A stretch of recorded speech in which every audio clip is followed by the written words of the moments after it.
हाथरस में सत्संग के दौरान मची भयानक भगदड़ में मौत का आंकड़ा लगातार बढ़ता जा रहा है। अब मरने वालों की संख्या 121 तक पहुंच गई है और इस मामले से जुड़ा सबसे बड़ा अपडेट सामने आ गया। हाथरस में मंगलवार को बाबा नारायण हरि उर्फ साकर विश्व हरि भोले बाबा के सत्संग के दौरान मची भगदड़ में कम से कम 121 लोगों की जान चली गई, वहीं सैकड़ों लोग घायल हैं। कहा जा रहा है कि आयोजनकर्ताओं के द्वारा 80,000 लोगों के आने की अनुमति मांगी गई थी, लेकिन मौके पर 2.5 लाख लोग पहुंच गए। अब इस बड़े हादसे के बाद एक बड़े खुलासे हो रहे हैं और अब जो खुलासा हुआ उसे सुनने के बाद आप भी हैरान रह जाएंगे। यूपी तक आपको बताएगा इस सत्संग से जुड़ी वो कई कमियां जिसके कारण ये हादसा हुआ। 80,000 की भीड़ की परमिशन मांगने गए आयोजनकर्ता, लेकिन बहुत सारी व्यवस्था करनी थी, लेकिन सत्संग के दौरान वो व्यवस्थाएं नजर नहीं आई। सबसे पहले एग्जिट और एंट्री पॉइंट ही नहीं बनाया गया।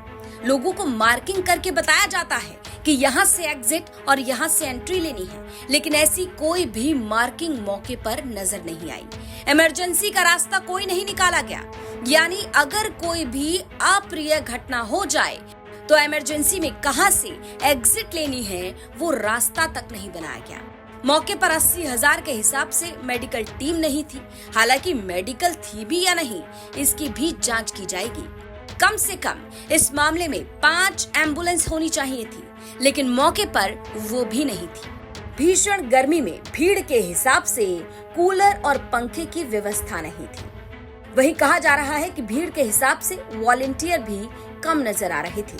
प्रशासन की तरफ से फोर्स भी कम लगाई गई थी, या यूं कहा जाए कि ना के बराबर थी।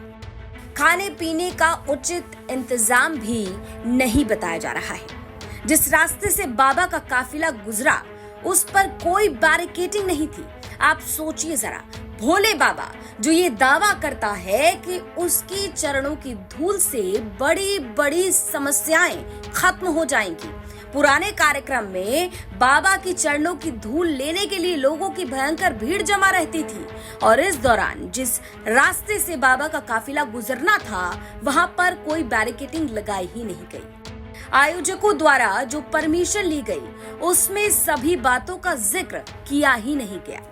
पूरे मैदान को समतल करके कम से कम 10 एकड़ जगह को बराबर करना था, जो कि वो भी नहीं किया गया। मैदान के चारों तरफ से आने जाने के रास्ते बनने थे, वो नहीं बनाए गए। बस एक छोटा सा कच्चा रास्ता बना दिया गया। परमिशन लेने और देने दोनों में बड़े स्तर पर लापरवाही सामने आ रही है। इस घटना के बाद सिकंदराराव थाने में मुख्य सेवेदार देव प्रकाश मधुकर और बाकी अज्ञात सेवेदारों के खिलाफ केस दर्ज कर लिया गया है।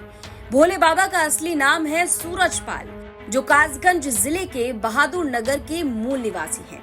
पुलिस की नौकरी छोड़कर बाबा अध्यात्म की नगरी में आ गए और देखते ही देखते ये कारवां लाखों लोगों की फैन फॉलोइंग से जुड़ता चला गया।